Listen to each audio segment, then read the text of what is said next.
Sir నేను చిన్నప్పటి నుంచి ఎవరి కాళ్ళ మీద పడలేదు సార్. మా నాన్న పడించేవారు కాదు.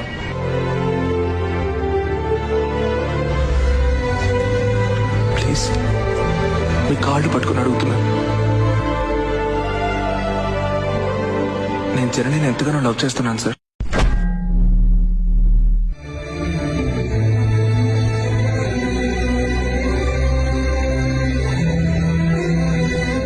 నేను మీకంటే జనని సంతోషంగా చూసుకుంటాను సార్.